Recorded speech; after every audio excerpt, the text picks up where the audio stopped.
Assalamualaikum warahmatullahi wabarakatuh. Mata kuliah Statistik 1 itu dosen pengampanya Pak Syurani STMT pertemuan 11 itu membahas probability sampling.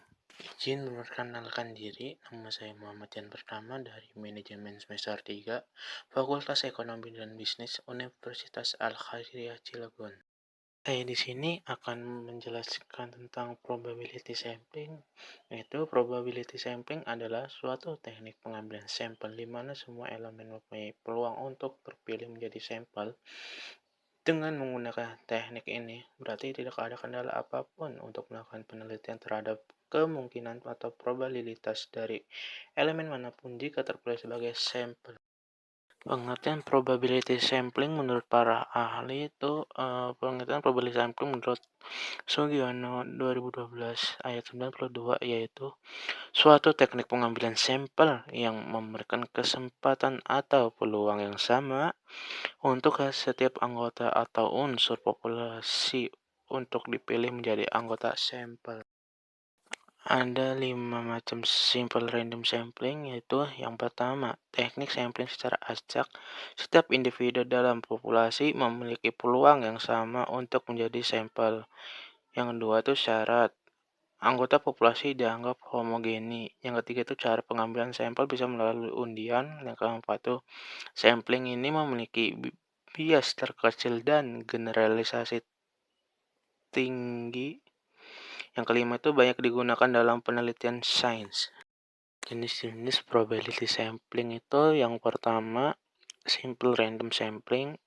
Metode simple random sampling itu dilakukan dengan cara memberikan kesempatan yang sama pada seluruh elemen untuk bisa dipilih sebagai sampel. Yang kedua, Strathfield random sampling. Strathfield random sampling itu dilakukan dengan cara membagi produksi yang ada menjadi beberapa kelompok sesuai klasifikasi dengan berdasarkan daripada kebutuhan relevansi serta keselarasan dengan tujuan studi. Selanjutnya elemen akan dipilih pada tiap-tiap kelompok secara acak atau random. Yang ketiga itu systematic sampling.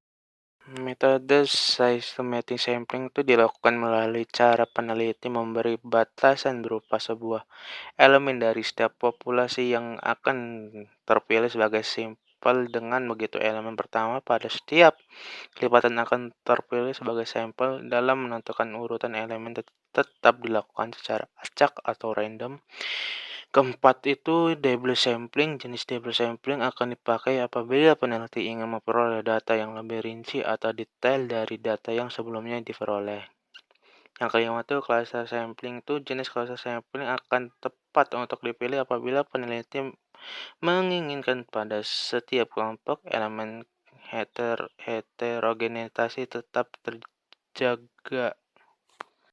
Yang keenam itu area sampling. Itu sebenarnya area sampling itu sama dengan cluster sampling, hanya saja ada bedanya itu dasar untuk mengelompokkannya, yaitu faktor geografis, misalnya benua, negara, provinsi, kota, dan kecamatan.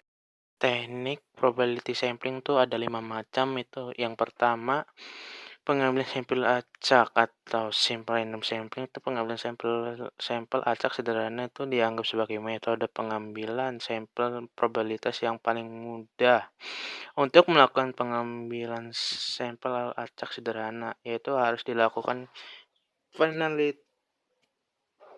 adalah memastikan bahwa semua anggota populasi dimasukkan dalam daftar induk dan subjek dipilih secara acak dari daftar induk ini.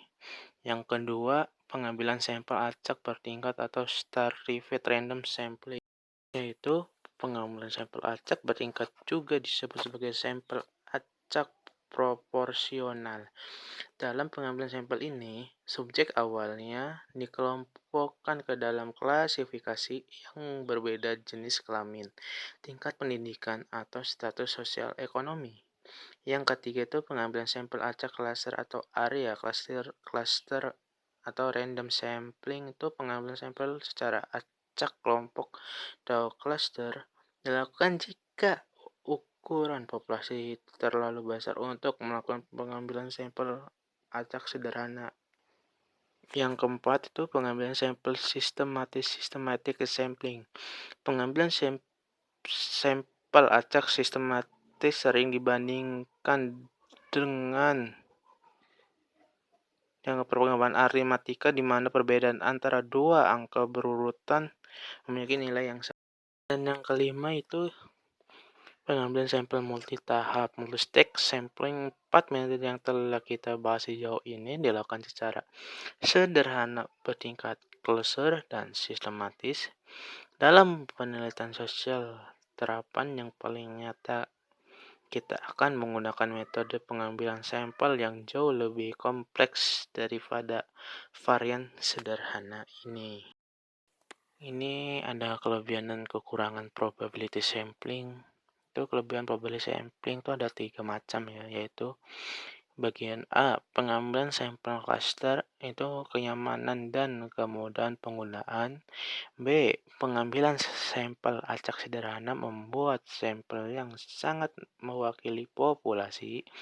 C, pengambilan sampel acak berstrata menciptakan strata atau lapisan yang sangat mewakili strata atau lapisan dalam populasi. Kekurangan probability sampling itu ada 3 macam juga. Yang A itu pengambilan sampel cluster mungkin tidak berfungsi dengan baik jika anggota unit tidak homogen, yaitu jika mereka berbeda satu sama lain. Kedua, pengambilan sampel acak sederhana membosankan dan memakan waktu, terutama saat membuat sampel yang lebih besar. Yang C, pengambilan sampel acak bertingkat membosankan dan memakan waktu, terutama saat membuat sampel yang lebih besar. Oke, itu dari penjelasan dari probability sampling dari saya. Terima kasih. Bila ada kata kesalahan atau ini mohon dimaafkan. Jangan lupa yang belum subscribe, yang belum like, dan yang belum share ya guys ya. Oke guys, ketemu lagi.